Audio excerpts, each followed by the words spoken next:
ఛానల్లో మీ అందరికీ తెలుసు ఇంటర్నెట్ సెంటర్ గురించి కానీ, అలాగే ఈ మీ సేవ సర్వీసులు కానీ, తర్వాత సిఎస్సి సర్వీసులు కానీ, అంటే ఇంటర్నెట్ షాప్లో ఏ వర్క్ చేసినా ఆ వర్క్స్ గురించి మన ఛానల్లో అయితే పెట్టడం జరుగుతూ ఉంటుందన్నమాట. దానికి రిలేటెడ్గా సంబంధించి మన సబ్స్క్రైబర్స్ కూడా డౌట్స్ అయితే అడుగుతూ ఉంటారు. అయితే రీసెంట్గా ఒక డౌట్ అయితే అడుగుతూ ఉన్నారనమాట. కొత్తగా ఇప్పుడు మనకి గవర్నమెంట్ అయితే చేంజ్ అయింది కదా, కొత్తగా మీ సేవా సెంటర్లు రాబోతున్నాయా అని చెప్పేసి అడుగుతూ ఉన్నారు. ప్రస్తుతం దీనికి సంబంధించి అంటే కొత్త మీ సేవా సెంటర్లకు సంబంధించిన అఫీషియల్ నోటిఫికేషన్ అయితే ఎక్కడా రాలేదు. కాకపోతే ఇస్తారని చెప్పేసి అయితే అంటూ ఉన్నారు. అయితే నేను కొంతమంది పై అధికారులను కానీ, అలాగే పత్రికా విలేకరులను కానీ, కోఆర్డినేటర్లు కానీ, మీ సేవ తాలూకా ఈ సూపర్వైజర్స్ అయితే ఉంటారు కదా, వాళ్ళని అడిగి నేను కొన్ని విషయాలు తెలుసుకున్నవి మీకు ఈరోజు చెప్తాను. అయితే గతంలో మనకి కొన్ని మీ సేవా సెంటర్లు అయితే క్యాన్సిల్ చేయడం జరిగింది మన ఆంధ్రప్రదేశ్లో. వాటికి తగ్గ ఇప్పుడు మొత్తం అన్నీ కూడా నోటిఫికేషన్ అయితే కొత్తగా రిలీజ్ చేసి ఇస్తారని చెప్పేసి అంటున్నారు. ఆ నోటిఫికేషన్ మరి ఈ నెలలో వస్తుందా, వచ్చే నెలలో వస్తుందా అనేది తెలియదు. ఖచ్చితంగా నోటిఫికేషన్ అయితే మాత్రం రిలీజ్ అవుతుందని చెప్తూ ఉన్నారు. అలాగే ఇప్పుడు ప్రజెంట్ మనం ఏదైనా సర్వీస్ కావాలి అంటే ఖచ్చితంగా గ్రామ సచివాలయంకి అయితే వెళ్ళే వాళ్ళమే, అక్కడ చేసుకునేవాళ్ళం. ఆ ఉన్న గ్రామ సచివాలయంలో ఉన్న సర్వీసులన్నీ కూడా ఇప్పుడు మీ సేవకి అయితే ఇస్తూ ఉన్నారని చెప్పేసి అంటూ ఉన్నారనమాట. అంటే మన గ్రామ సచివాలయంలో ఏదైతే వర్క్స్ ఎన్ని సర్వీసులు అయితే చేస్తూ ఉన్నారో ఆ సేవలన్నీ కూడా మీ సేవా సెంటర్లో ప్రజలకు అందుబాటులో ఉండేలాగా, ప్రతి ఒక్కరు చేయించుకునే విధంగా ఉండేలాగా మీ సేవకి అయితే ఇస్తూ ఉన్నారనమాట. అయితే ప్రజెంట్ మీ సేవా సెంటర్కి సంబంధించింది వీళ్ళు ఎక్కడెక్కడ ఇస్తారు, ఏ లొకేషన్లో ఇస్తారు, అలాగే క్వాలిఫికేషన్ ఎంత, ఇవన్నీ కూడా మనకి తెలియాల్సి ఉంది. ఎందుకంటే నోటిఫికేషన్ వచ్చిన తర్వాత మాత్రమే తెలుస్తుంది.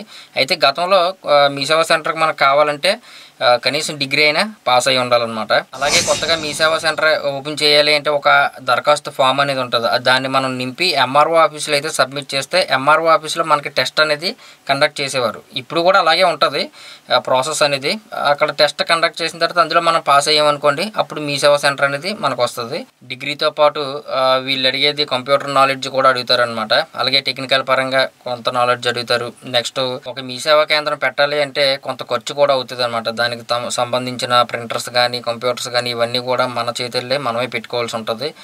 మన షాపు పెట్టుకున్న తర్వాత అవన్నీ మనకి అవైలబుల్లో ఉంటే అప్పుడు మనకి ఇవన్నీ పాస్ అయ్యి వాళ్ళకి అక్కడ టెస్ట్ రాసి పాస్ అయ్యి ఇవన్నీ అయితే మనకి మీ సేవా సెంటర్ అనేది వస్తుంది. ఈ నోటిఫికేషన్ ఎప్పుడు వస్తుంది, వచ్చే నెలలో వస్తుందా లేదంటే ఈ నెల లాస్ట్ వీక్లో వస్తుందా అనేది ఎదురు చూడాలి. వచ్చిన తర్వాత ఖచ్చితంగా మన ఛానల్లో అయితే వీడియో ఉంటుంది. అలాగే ఈ సచివాలయానికి సంబంధించింది కూడా డిజిటల్ అసిస్టెంట్లు కానీ, జూనియర్ అసిస్టెంట్లు కానీ, కంప్యూటర్ ఆపరేటర్గా పనిచేసే వాళ్ళు కానీ ఈ వీళ్ళని స్కూల్ డిపార్ట్మెంట్ అంటే స్కూల్ ఎడ్యుకేషన్ డిపార్ట్మెంట్కి మార్చుతున్నట్టుగా తెలుస్తూ ఉంది. ఇది ఎంతవరకు నిజం అనేది మనకు కూడా తెలియదు, అలా అయితే చెప్తా ఉన్నారు. అలాగే ప్రతి స్కూల్లోని కూడా డిజిటల్ వర్క్లు, డిజిటల్ సేవలు అందుబాటులో ఉండేలాగా ఈ అసిస్టెంట్లు కూడా, డిజిటల్ అసిస్టెంట్లు కూడా ఏర్పరుస్తారట. అంటే ఈ సచివాలయంలో ఉన్న సిబ్బంది ఏదైతే ఉన్నారో వాళ్ళని మన స్కూల్ డిపార్ట్మెంట్కి అయితే మార్చుతామని చెప్పేసి అంటూ ఉన్నారు. వార్డు సచివాలయంలో కానీ, గ్రామ సచివాలయంలో కానీ ఎన్నైతే సర్వీసులు చేస్తున్నారో ఆ సర్వీసులన్నీ కూడా ఇప్పుడు మీ సేవకి ఇస్తామని చెప్పేసి అంటూ ఉన్నారనమాట. ఆ న్యూస్ అయితే అలా వస్తూ ఉంది.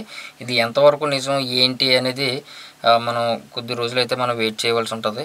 కాబట్టి ఖచ్చితంగా నోటిఫికేషన్ వస్తే కనుక మన ఛానల్లో వీడియో అయితే ఉంటుంది. ఆ రోజు ఎలా అప్లై చేసుకోవాలి, ఏ విధంగా ఉంటుంది ఈ ప్రాసెస్ అనేది ఆ రోజు వీడియోలో అయితే చెప్తాను. ఇది ఏమైనా కొత్త మీ సేవా సెంటర్లకి నోటిఫికేషన్ అయితే మాత్రం రిలీజ్ అవుతుందట.